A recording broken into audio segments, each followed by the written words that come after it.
Sensibilisation numéro 1, l'affaire de Cergy Pontoise. Pour cette première sensibilisation qui consiste à présenter le phénomène OVNI, j'ai choisi de vous parler de l'affaire de Cergy Pontoise. Tout d'abord parce que c'est une ville qui est très proche de mon domicile et donc on est particulièrement touché par quelque chose qui arrive proche de chez vous. Et c'est le premier cas qui a attiré mon attention sur le phénomène OVNI alors que je n'avais que 11 ans. Pour vous raconter l'histoire, nous sommes en 1979 et le jour n'est pas encore levé. 3 hommes chargent un break au pied d'un immeuble. Ils doivent se rendre à une trentaine de kilomètres au marché de Gisors pour vendre des vêtements de confection. Il est évidemment très tôt et les rues sont désertes. Soudain, les hommes aperçoivent une lumière qui se stabilise proche du sol à environ 200 mètres d'eux. Intrigués, l'un d'eux décide de prendre le véhicule pour s'approcher du phénomène, pendant que les autres remontent à l'appartement. L'un pour terminer le chargement du véhicule, le business oblige, et l'autre pour chercher un appareil photo afin d'immortaliser l'événement. Ne trouvant pas de pellicule photographique pour mettre dans l'appareil, les 2 hommes redescendent. Évidemment, nous sommes en 1979 et il n'y a pas d'appareil numérique. Au loin, ils voient alors stupéfaits que l'objet lumineux a complètement enveloppé la voiture de leur ami. Puis, avec une foudroyante rapidité, le phénomène disparaît.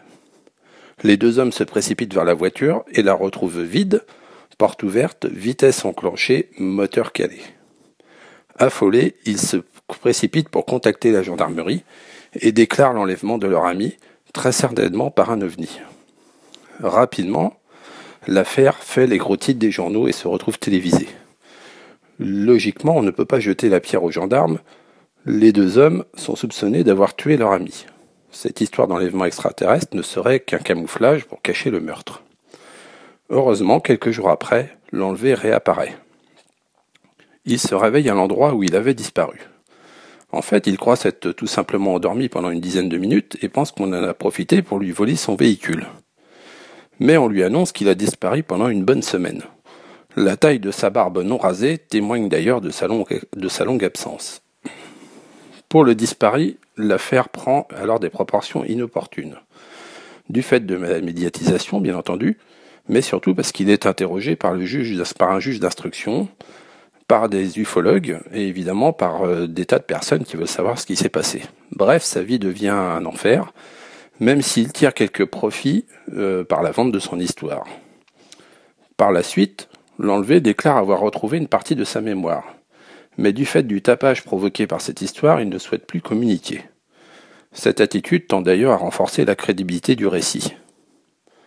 Néanmoins, il fera l'effort de préciser qu'il a été longtemps allongé sur une sorte de table, dans un laboratoire entouré de machines plaquées de verre.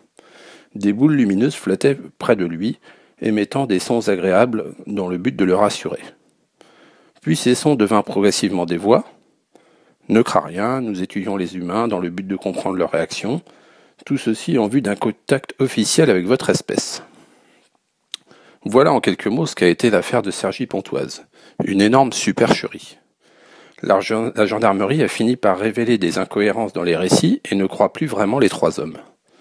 Passé le délai de prescription pour outrage au magistrat, l'un d'eux avouera avoir caché le disparu dans l'appartement d'un quatrième ami. Alors pourquoi vous avoir raconté ce récit ? Pensez-vous que je suis un sceptique face au phénomène dit OVNI ? Pas du tout. J'ai choisi cette histoire car elle caractérise parfaitement le phénomène OVNI. L'affaire de Cergy Pontoise est un patchwork de tout ce que peut comporter ce phénomène. Faut-il croire les multiples témoignages existants à travers le monde ? Sommes-nous face à des personnes atteintes de mythomanie ? Sont-ce des hystéries collectives ? L'objectif des témoins est-il de tirer profit de leurs histoires extraordinaires ? Mais l'on peut raisonner à contrario. Le disparu n'aurait-il pas été réellement enlevé ? Et face à la pression, aurait-il fait un aveu contraire pour se libérer de cette histoire ? D'ailleurs, combien de personnes ne prennent pas le risque de relater une observation ?